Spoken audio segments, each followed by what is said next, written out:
1,00,000 మంది శివభక్తులతో కలిసి మహారుద్రాక్ష పూజలో పాల్గొనండి. వెంటనే కాల్ చేసి మీ పేరును నమోదు చేసుకోండి.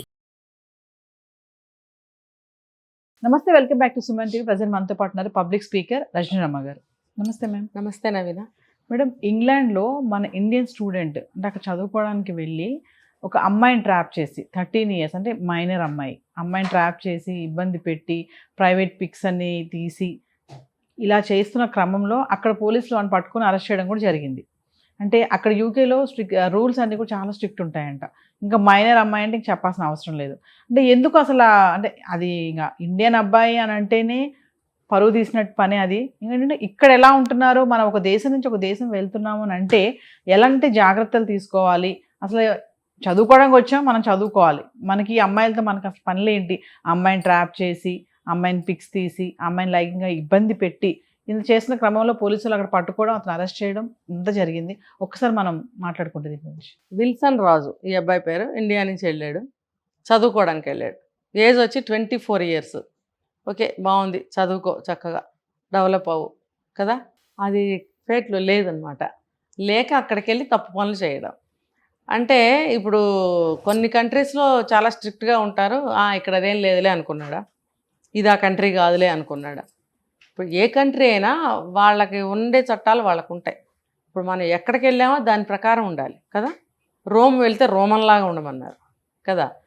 నువ్వు ఇంగ్లాండ్ వెళ్తే ఇంగ్లాండ్ వాళ్ళలాగా ఉండు, అక్కడ చట్టాలకి బద్ధుడివై ఉండు, అక్కడ ఏ పదార్థం దొరికితే అది తినడానికి అలవాటు పడు. అంతేగాని నువ్వు నీ ఇష్టం వచ్చినట్టు ఉంటే కుదరదు. ఇక్కడ వీళ్ళు ఏంటంటే మన ఇండియా పరువు తీయడానికే ఉన్నారు కొంతమంది.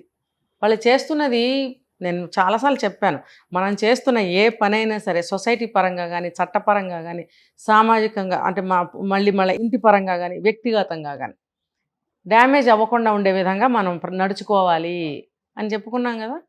మరి ఎక్కడ స్పృహ ఉంది యువతరానికి? చాలామంది పెద్దవాళ్ళు కూడా తప్పులు చేస్తుంటారు కొన్ని వేరే విషయాల్లో. ఇప్పుడు ఈ అబ్బాయిని తీసుకుంటే యూత్ అసలు మన దేశం గురించి ఆలోచించడం, అట్లీస్ట్ ఆ దేశం గురించి ఆలోచించడం, కొన్ని తన భవిష్యత్తు కోసం ఆలోచించడం ఏమన్నా ఉందా ఇక్కడ? దట్టు మైనర్ అమ్మాయిని ఇబ్బంది పెట్టడము, ట్రాప్ చేయడము, ఆ అమ్మాయితో అసభ్యకరంగా మాట్లాడటము, లైంగిక వేధింపులు చేయడము, తర్వాత ఆన్లైన్ ద్వారా ఇన్స్టా ద్వారాను ఒక ప్లేస్ ఇచ్చి అక్కడికి రమ్మనడము, వీడియోస్ తీయడము, ఇవన్నీ అసలు ఎంత దూరం వెళ్ళాడో చూసారా. అంటే అవన్నీ చేస్తున్నప్పుడు అట్లీస్ట్ అది తప్పు అని తెలియలేదా? దేశాలు వదిలిపెడదాం, చట్టాలు వదిలిపెడదాం, చిన్న పిల్ల నీకు తెలియటం లేదా? అక్కడ పిల్లలు చాలా మెచ్యూర్డ్గా ఉంటారు. ఓకే సరే, వస్తే మాత్రం అమ్మాయి మైనర్ అనే అంటారు. ఇప్పుడు 14 years కూడా లేవు అమ్మాయి. ఇప్పుడు అక్కడ అరెస్ట్ చేసిన తర్వాత పోలీస్ వాళ్ళు ఏమని అడిగారో తెలుసా? నువ్వు ఎక్కడి నుంచి వచ్చావు? ఇండియా. దేనికోసం వచ్చావు? చదువుకోవడానికి వచ్చావు. నీ పేరేంటి? So and so. నీ వయసు ఎంత? 24. తర్వాత ఇండియాలో మేజర్ అవ్వాలంటే ఏజ్ లిమిట్ ఎంత? 18+ అన్నాడు. మరి ఇక్కడ అంటే మేబీ 15-16 అన్నాడు. తెలుసన్నావా తెలియకన్నావా నువ్వు? అంటే పోలీస్ ఏం చెప్పాడు? ఇక్కడ కూడా 18+ అన్నాడు. మరి నువ్వు అమ్మాయి ఏజ్ ఎంత? 13+. మరి ఉంది కదా, నువ్వు అనుకున్న ఏజ్ కాదు కదా. అట్లీస్ట్ నువ్వు 15-16 ఉన్నావు, అమ్మాయికి అది కూడా లేదుగా, పోనీ 14 కూడా లేవుగా.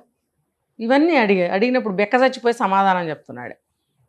ఇప్పుడు అక్కడ చట్టాలు, ఇప్పుడు వాళ్ళు ఒకప్పుడు కొన్ని వాళ్ళ చట్టాలు వాళ్ళకు ఉంటాయి. ఇప్పుడు బ్రిటిష్ తీసుకుంటే మన ఏలిన వాళ్ళు అవునా, వాళ్ళ చట్టాలు ఎంత కఠినంగా ఉంటాయో మనకు తెలుసు. అలాగే వీళ్ళు కూడా కింగ్డమ్ చేసిన వాళ్ళే కదా. ఎన్ని కంట్రీస్ని వాళ్ళు లోపరుచుకుని ఏలేరు. మరి వాళ్ళ చట్టాలు ఎంత కఠినంగా ఉంటాయని తెలీదు. తెలుసుకోవాలి. తెలుసుకోకుండా ఏదో గుడ్డిగా చదివేసి గుడ్డిగా వెళ్ళిపోయామంటే కాదు. మనం ఒక చోటకి వెళ్తున్నామంటే ఫుల్ ఇన్ఫర్మేషన్ తీసుకుని వెళ్ళాలి. నువ్వు మనం ఎలా నడుచుకోవాలి, ఎలా ఉండాలి అనేది తెలుసుకుని వెళ్ళాలి. మరి అక్కడ చట్టాలు చాలా కఠినంగా ఉంటాయి. ఇప్పుడు వాడిని వదులుతారు, అబ్బాయిని వదలరు, అరెస్ట్ చేసేసారు. అంటే ఉన్న చోటే ఉండి నువ్వు చదువుకుంటే పర్వాలేదు. నువ్వు వేరే దేశం వెళ్ళినప్పుడు ఎలా ఉండాలి? ఇక్కడ కూడా ఈ చేష్టలే చేసి ఉంటావు. కనీసం చదువు పేరుతో అక్కడ చట్టాలకు భయపడి జాగ్రత్తగా ఉంటాడని పేరెంట్స్ పంపించారేమో. పంపిస్తే నువ్వు అక్కడ కూడా అదే పని చేసావుగా. ఇంకా స్టడీస్ అయిపోలేదు. మరి నువ్వు చదువు కంప్లీట్ అవ్వకుండానే వెళ్ళిన కొంతకాలానికి నువ్వు అక్కడ ఏదో పనులు మొదలుపెట్టావంటే నీ మెంటాలిటీ ఏంటి? నీకు వెర్రితనంతో తెలియనితనంతో చేసావా పోనీ. కానీ అక్కడ నువ్వు మేజర్ అంటే వయసు ఎంత ఉండాలో నీకు మినిమం నాలెడ్జ్ ఉంది. అక్కడ 16 15 అన్నావు, ఆ అమ్మాయికి 13 కదా. నీకు అక్కడైనా తెలియలేదా నన్ను పట్టుకుంటారని కదా. మరి నీకు తెలిసే చేసావు నువ్వు అది. అక్కడ వాళ్ళు ప్రూవ్ చేశారు ఆ విషయాన్ని. ఎస్, తెలియక చేశానంటే ఏమో ఎలా ఉండేదో. అక్కడ నువ్వు తెలిసి చేసావని వాళ్ళు ప్రూవ్ చేశారు అక్కడ, నువ్వు రికార్డెడ్. మరి నీ పరిస్థితి ఏంటి అంటే బుక్డ్.